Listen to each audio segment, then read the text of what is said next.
Fabcon, amoy nakaka-joyful.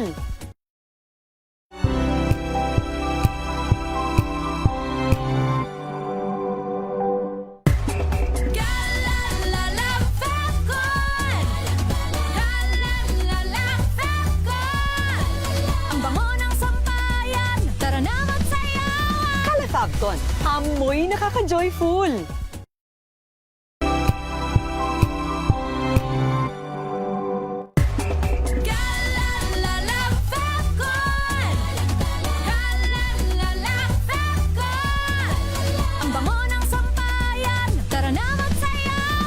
Fabcon, amoy nakaka-joyful. Tinesting, sinuri, siniyasan. Ang resulta? Super effective ang Shield sa pagpatay ng bakterya at virus. Shield Antibacterial Soap. Believe ang mga eksperto sa Philippine Nurses Association. At si Mami. Tiwala ako sa Shield. Shield Antibacterial Soap. Napatunayang mabisa. Ang mga nurse, tiwala. ACS.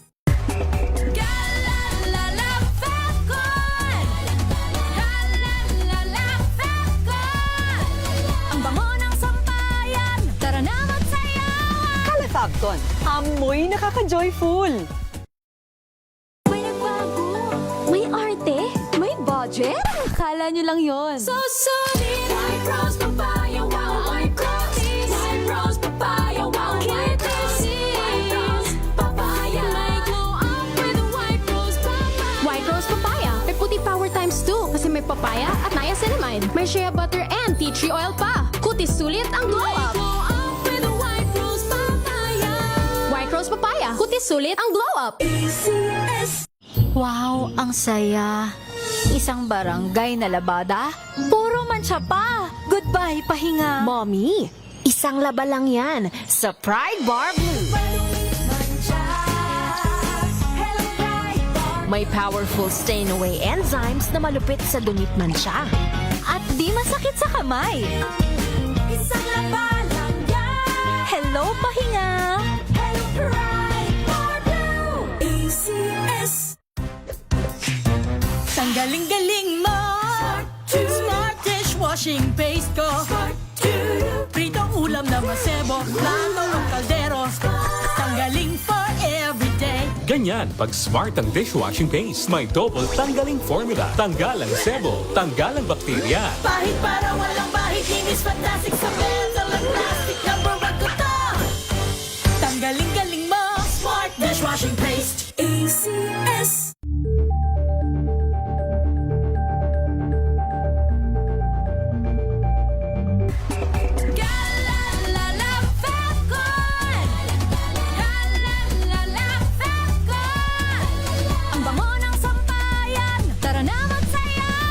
Fabcon, amoy nakaka-joyful.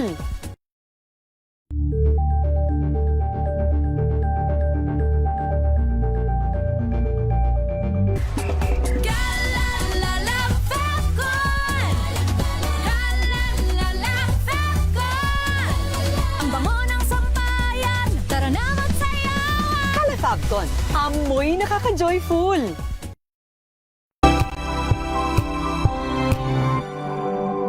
If I get impeached, then that is my end. Tumutok sa pinaka-importanteng paglilitis ng impeachment court ngayong taon. The Impeachment Trial of Vice President Sara Duterte. At DZRH Special Coverage.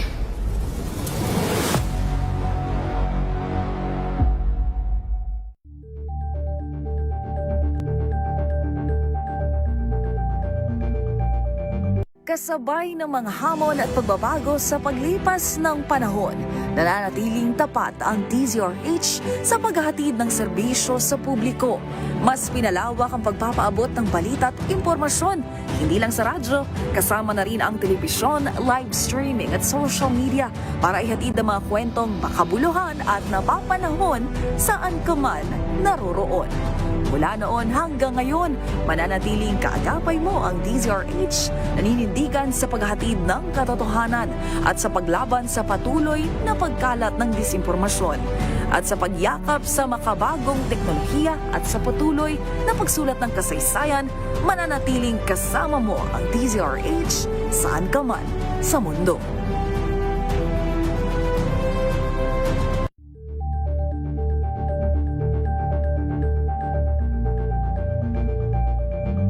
Maagang balitaan, maagang usapan sa mga issue at balita. Kasama si Kuya Angelo Palmones sa Magandang Umaga Pilipinas. Mula Lunes hanggang Biyernes.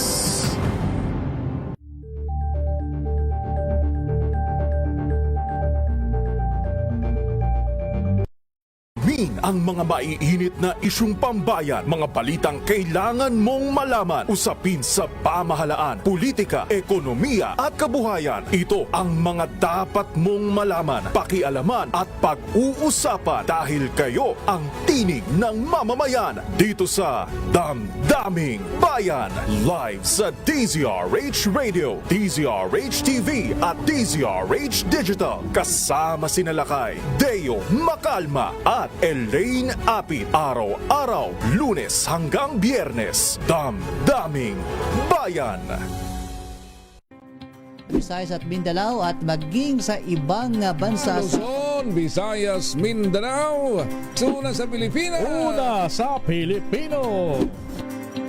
Walang advokasiyang maliit, basta't malimit. Maraming salamat. Muling sumasenyo ang ating palatuntunan special on Saturday. Salamat po sa inyong pagsama sa amin dito sa Executive Session.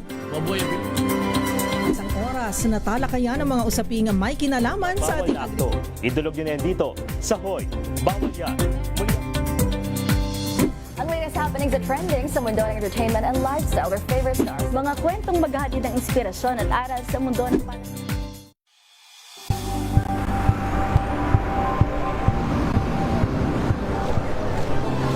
ating mga eksperto dito lang sa Expert Opinion. Ito ang The Better News. TNVS. Trending and isang kwento, iba't ibang anggulo. Dito sa Pilipinas ang ating oras. 9 minutes after 7 p.m.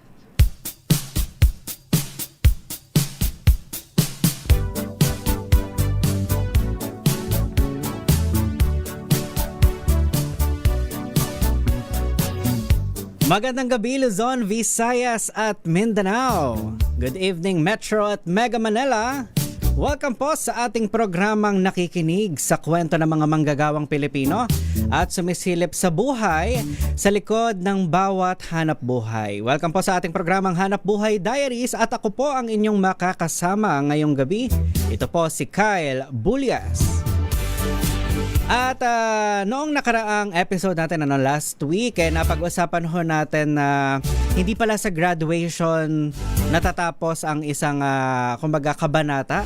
O pagtatapos lamang siya ng isang kabanata, pero hindi pa yun yung talagang masasabi na natin na handa na tayo harapin yung adulthood. Diba? Kumbaga, umpisa pa lamang ito. At tonight, may makakasama tayong mga interns. Kumbaga sila yung mga nasa malapit na sila doon sa punto ng buhay na yon. Malapit na sila sa katapusan ng kanilang college years. Pero medyo malayo pa. Malapit na pero malayo pa. Tama ba? Anyway, let us welcome all the way from Cavite, mga interns ho ng DZRH from Cavite State University, Don Severino de las Alas Campus. Ayan, let us welcome Val Cani and Daniel de los Reyes. Welcome! Good evening, sir. Hello po. Good evening po. Ayan, hindi naman halata na parang may kaba. Medyo kinakabahan. Medyo kinakabahan. On mo yung mic mo. Ayan. Sige, isa pa. Todo mo. Yan. Hinga lang ng hinga. At okay lang yan. Hindi pa naman... Wala pa to, okay lang to. Kukwentuhan lang tayo. Oo nga po, sir, di ba? Kamusta naman so far ang inyong internship? Kayo ay nakaka 2 weeks na, kung hindi ako nagkakamali. So far, so good, no? Actually, bilang dito magi-intern sa DZRH, hindi talaga namin ina-expect na sobrang mag-enjoy kami sa loob ng news center. Kasi akala talaga namin pag magi-intern ka, magsaserve ka lang ng coffee or something. Magtatayo ka lang sa gilid. Pero hindi pala, you got to experience na a lot of different things sa loob. At talaga nakaka-enjoy siya bilang isang student.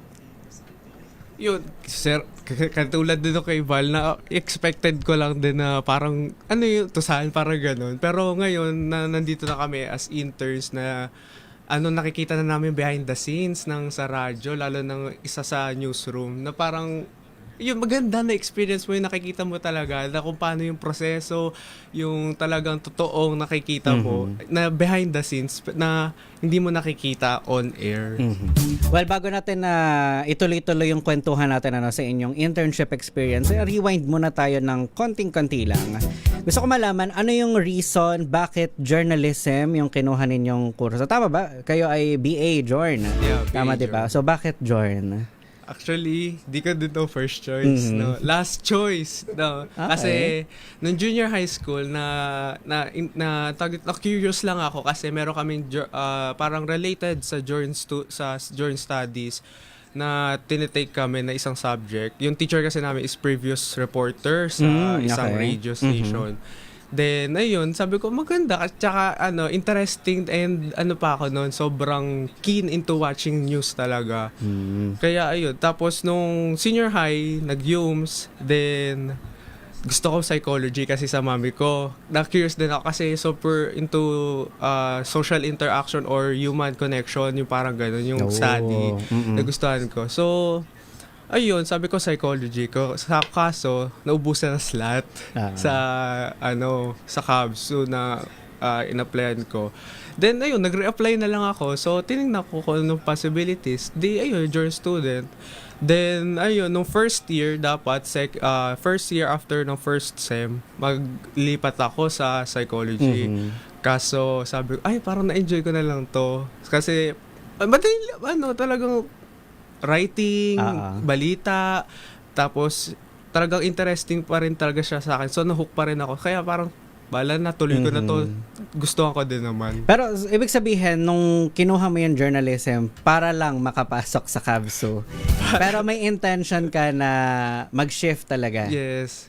May intention talaga ako mag-shift. Pero, para nga lang talaga makapasok sa CABSO, yun. Kaya sabi ko, mag-journalism na lang ako. Para, ma-experience ko din, tsaka makapasok ka sa CABSO. Pero at that time, hindi ka ba na parang nag-worry na baka, kasi nga mag-shift ka, na baka hindi ka makagraduate on time?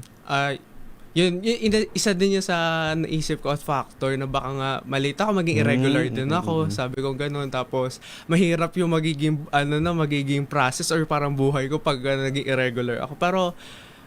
Pero hindi naman siguro, pero sabi ko, wag na lang, tuloy ko na lang to. Na-enjoy ko din naman talaga. Tsaka thankful ako doon sa mga naging teacher ko kasi nakita ko yung sa mga activities namin, nakita ko na may future pala ako doon kasi nagugustuhan nila yung maganda yung comment ng isa kong teacher doon sa isa kong sa article na activity namin, nagustuhan niya. Kaya sabi ko, yun, may urge na talagang tuloy ko na lang talaga to. So, na-enjoy mo naman? Na-enjoy ko na.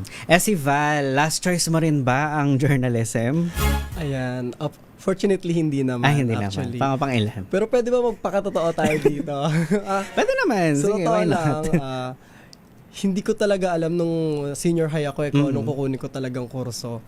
Like, magsisimula na yung pag-apply para sa college pero hindi ko pa rin alam kung ano yung kukunin ko. Pero sabi ko, something related sa communication. And then, ayun, nakita ko yung journalism. Pero kasi wala yung yung communication na course that time. Then, nakita ko yung journalism and sabi ko naman, may background naman ako sa journalism nung elementary at high school. So, sabi ko, why not? I-try. And then, sabi nung parents ko, sure na ba ako na kukunin ko tong kurso na to? Kasi, alam naman natin, no, na hindi madali maging isang journalist. Kailangan kapalit talaga yung buhay mo dito sa sa profession na to. Pero sabi ko naman, gusto ko i-try. And ayun, nung nag-first year na ako, second year, nakita ko na parang nagugustuhan ko dito and then sumasali ako sa mga organization, sa Sentro Pilipinas, and sa mga org na yan. And yun, talagang parang na-maximize ko yung skills ko sa communication at kung parang nagugustuhan kong mag-deliver at maging truth bearer kumbaga ng mga balita at impormasyon na dapat nalalaman talaga ng mga tao. So, nung senior high, ikaw ay HUMS, tama Yes. ba? So, parang that time, alam mo na gusto mo na communication. Okay, related. Pero wala nga lang ganong course. Pero nag-try ka sa ibang school. Sa PUP. Sa PUP, siguro, talaga ba? Maragondon. Okay, Maragondon. Pero wala din. Wala din. Walang related sa communication doon eh. Tapos, yun sa Kabso lang talaga tsaka PUP yung naging choice ko noon dati. Kaya talaga buti na lang pinalad at nakapasok sa journalism. So, kung hindi journalism, ano sana? I mean, kasi nabanggit mo na parang gusto mo maging tagapaghatid ng balita.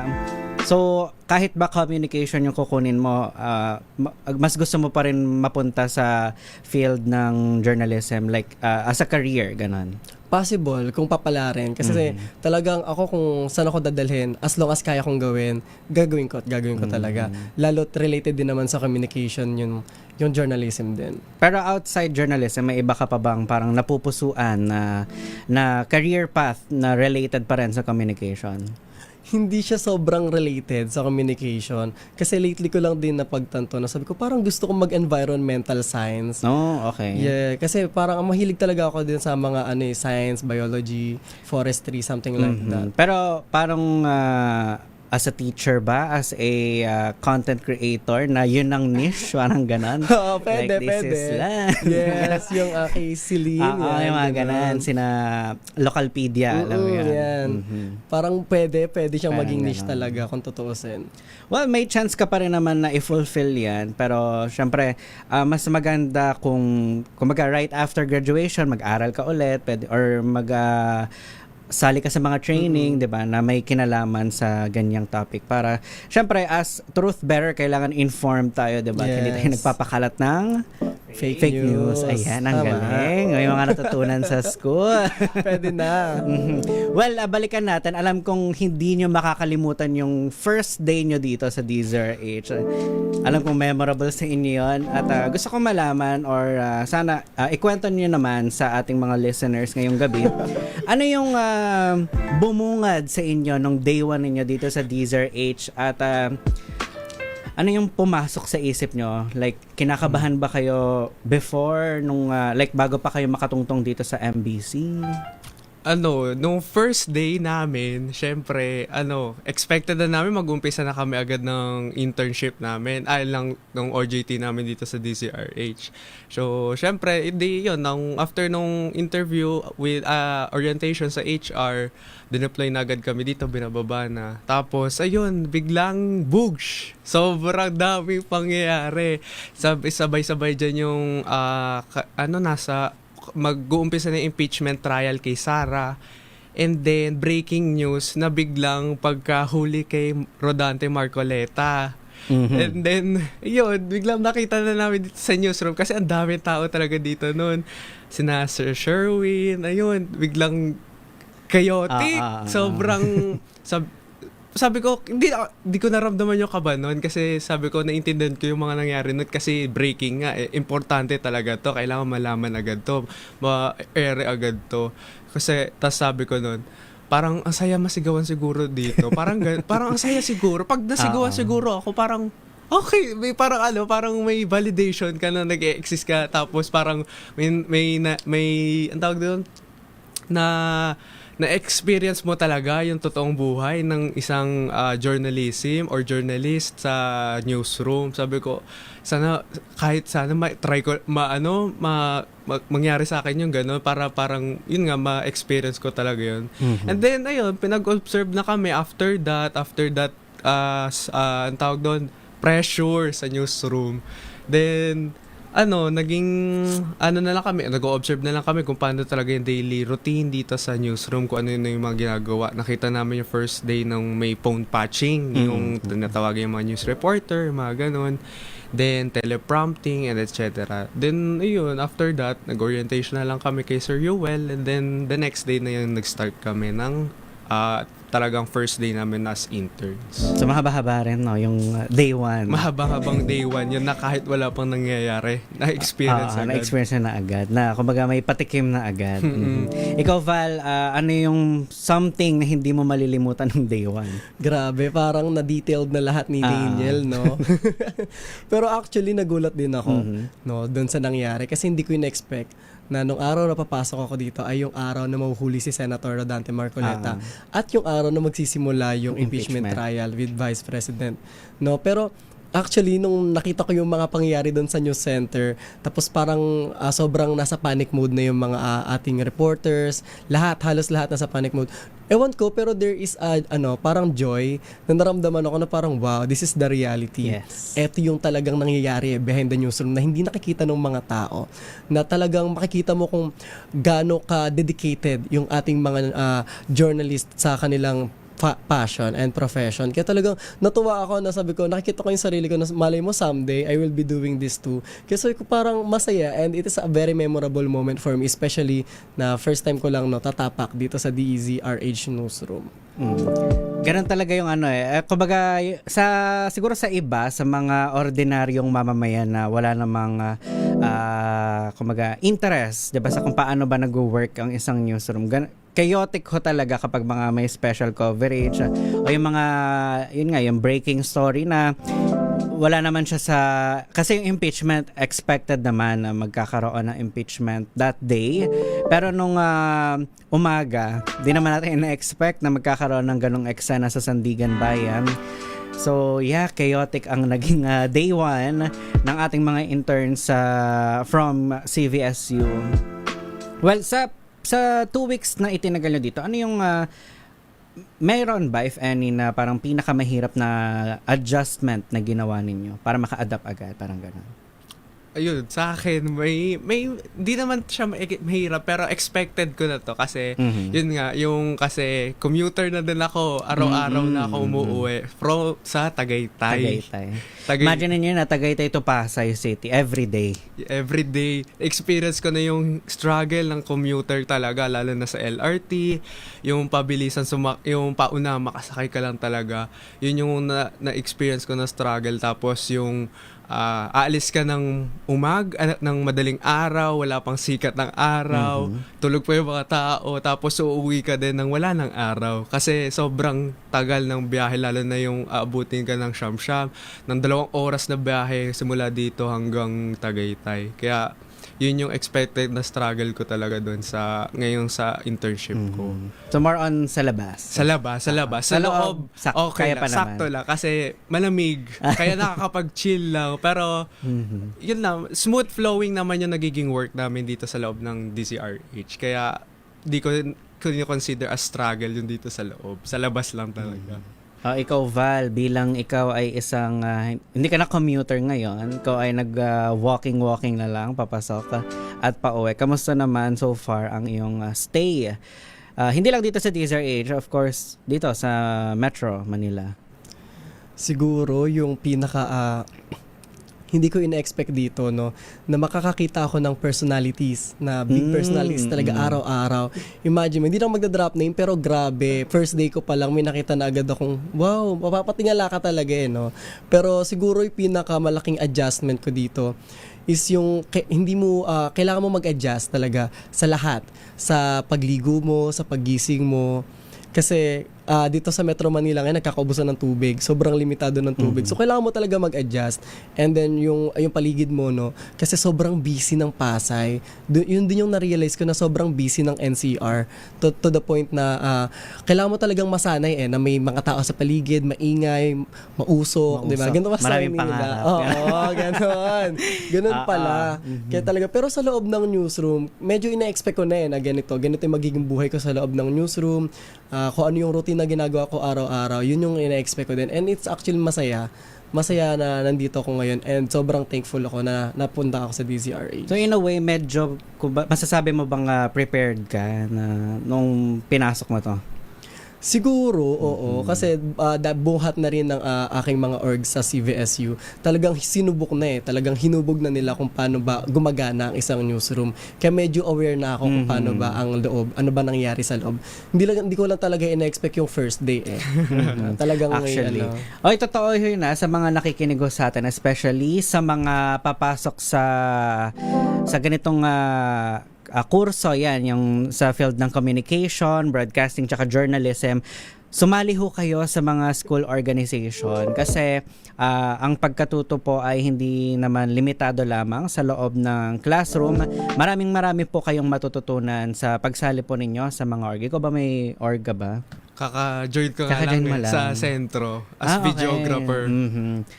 Tama ba? 4th year na kayo? Incoming 4th year. So, medyo mahaba pa, isang taon pa. Haba pa. Oo. At at least, 'di ba, naka 3 years na kayo sa schooling. Ano sa tingin niyo yung parang isang bagay na natutuhan nyo so far, at least dito sa DZRH, or at least sa internship experience niyo na feeling nyo hindi naman naituro sa classroom?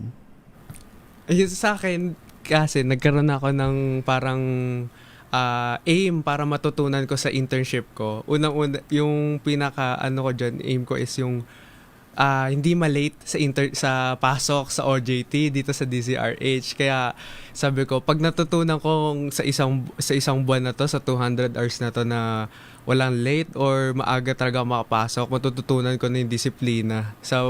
Lalo na pagka in real life na pumapasok ka na, di ba? Bawal na yung may palate-late ka ng 1 minute, di ba nga? May kaltas na agad yun. Kaya yun yung aim ko na matututunan ko. Tsaka syempre, yung pag-polish na din yung pagsusulat ko sa article. Kasi ang kadalasan ko pa lang naman na susulat ng mga feature articles pa lang naman. So, ayun. Kaya maganda na mahasa ko pa yung mga ganun ko. Tsaka, kasi nga sa public sa public tayo nakatuon kasi nga journal tayo, kailangan natin maibahagi yung mga balita na kailangan dapat malaman ng public. So syempre ang i-enhance na ko na din yung sa social skills ko kasi nga sa atin tayo nagtatanong tayo ng mga bagay o mga katalungan para mabuo yun natin yung balita. So, syempre, kailangan mo maging magaling sa pagtatanong, sa pag-social interact sa mga tao kasi doon ka makakakuha ng first-hand information or first source mo ng information lalo na sa pag-create or sa paggawa ng isang news. Diba? Actually, correct ka, nakarelate ako doon kasi ako, personally, naging struggle ko before, bukod kasi doon sa pagtatanong, kasi medyo mahihiyain na tao. Mas nakakaramdam ako ng hiya at takot kapag yung tatanungin ko is yung someone na may posisyon, kunwari isang government official, isang congressman, tapos tatanungin ko siya ng any question. Parang nandun yung kaba, parang feeling ko kahit tama naman yung tanong ko, biglang inisip ko, tama kaya yung tanong ko? Ganun. Parang kakabahan ka talaga kasi nga government official yan eh. Baka isipin niya, bobo naman ito, itatanong pa. Pero kasi, mas okay na magtanong, di ba? Kaysa i-assume natin yung answer. Mahirap na yung fake news. Correct. Mahirap, mas okay na yung marinig natin yung sagot straight from the source. Ikaw, Val, ano yung sa tingin mong aral na natutunan mo here na hindi mo natutunan sa loob ng classroom? Siguro yung sa akin, yung reality ng isang journalist. Kasi sa school, 'di ba, theory tayo, pinag-uusapan paano sumulat ng balita, paano mag-deliver ng balita. Pero dito ko nalaman na ano ba talaga yung buhay ng isang journalist. Paano ba talaga umaandar yung oras nila, no? Kasi nakikita ko dito sa loob talaga na makikita mo nandito kunwari, yung isang reporter, tas mamaya live na siya sa labas. Sa labas ulit. Nasa labas na ulit. Tas mamaya nandito na ulit siya. So talagang sabi ko, grabe, totoo nga na walang schedule ang isang journalist. Kapag naging journalist ka, yung buong araw mo, schedule mo yun ng pagiging isang journalist. Walang oras, kumbaga. Kaya talagang yun yung na-realize ko na once you became a journalist, you dedicated your life to the public. Talaga, sa masa talaga yung buhay mo. And kung gusto mo talaga, no, na maging truth bearer and maging tagapagbalita o tagapaghatid ng katotohanan, talagang kailangan mong i-sacrifice yung sarili mo para sa impormasyon talaga. Correct. At yung larangan kasi na to talagang passion siya. Kung gusto mo tumagal, kailangan mo ng passion at pagmamahal doon sa ginagawa mo. Kasi alam naman ng lahat siya, is a common knowledge na hindi ka walang pera sa field na to. So kung gusto mo talagang i-pursue yung trabaho na to, kailangan mo ng passion at kailangan mong matutunan na mahalin yung ginagawa mo. Siguro panghuli na lang kasi paubos na yung ating oras. Ano yung maipapayo ninyo sa mga nais pumasok sa mundo ng journalism? Sa akin, may papayo ko lang lalo na sa mga papasok or incoming sa magte-take ng journalism na pag-isipan nyo maigi. Pag-isipan nyo maigi at ilagay nyo yung puso nyo talaga sa communication. Kasi tayo ang kakampi ng publiko kasi tayo ang nagbibigay sa kanila ng balita, ng impormasyon na dapat nilang malaman na hindi mahirap nilang maintindihan or tayo ang magta-translate sa kanila or magbabahagi nga ng impormasyon na dapat nilang malaman lalo na ngayon sa society natin kasi kung wala kang pakialam sa society mo, para ka ding hindi ka nag-e-exist dito sa mundo. Kasi kailangan mong may kaalaman ka dapat sa mga nangyayari sa paligid mo, lalo na sa bansa natin. Ako, kagaya lang din na napag-usapan natin kanina, kung gusto mong yumaman, huwag ka mag-journalist. Totoo yun. Ilang beses nang sinasabi sa amin yun ng mga nakakausap namin na batikan na isang mamamahayag. Walang pera sa journalism. Laging paulit-ulit yan kapag may seminars akong ina-attendan. Sinasabi nila, kung gusto mong yumaman, mag-ibang profession ka. Kasi totoo naman, journalism is a passion. Hindi ito magiging daan para yumaman ka. Ito ay magiging daan para makatulong ka sa kapwa mo. Kaya, kung gusto mong yumaman talaga, mag-isip-isip ka na. Pero kung gusto mo namang isakripisyo o ibigay ang buhay mo para sa ating mga kapwa at sa pagbabalita din, paghahatid ng impormasyon, ituloy mo yan. Kasi sabi nga nila, ipagpatuloy mo kung merong fire na naglilit dyan sa puso mo. Kasi magbubunga yan eh. Kung ipapractice mo, kung kaya mo namang makipag-communicate ng ayos, no, kung kaya mo makipag-kapwa-tao, at kung kaya mong humarap sa mga tao, ipagpatuloy mo yan. Ayan. At kung gusto mong yumaman bilang isang journalist, edi maging bayaran ka. Joke lang po. At yan na ho ang kabuuan ng ating talakayan dito pa rin sa programang Hanap Buhay Diaries. Bago tayo magpaalam, baka may gusto kayong batiin. Now is the time, Val. Ako, gusto ko bang batiin yung aking family dyan sa Naik, Cavite. Hello Mama, hello Papa, and hello JV.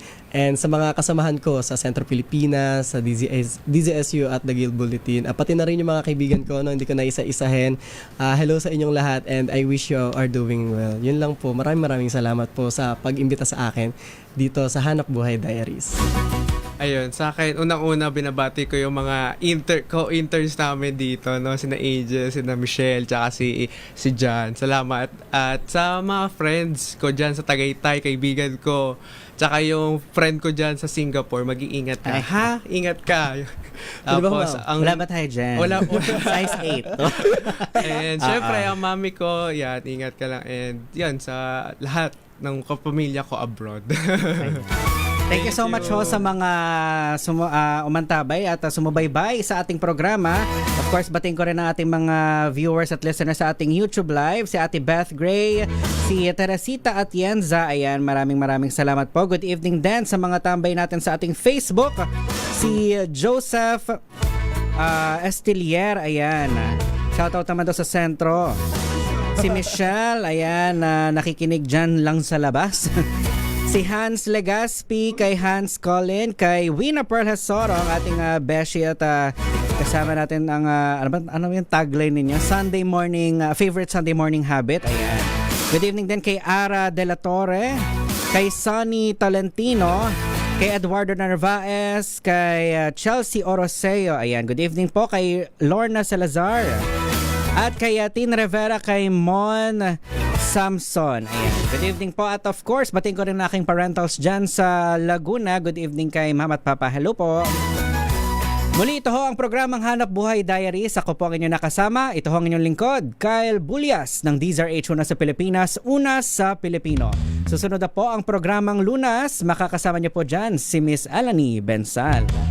Bye! Oras na natin, 7:35.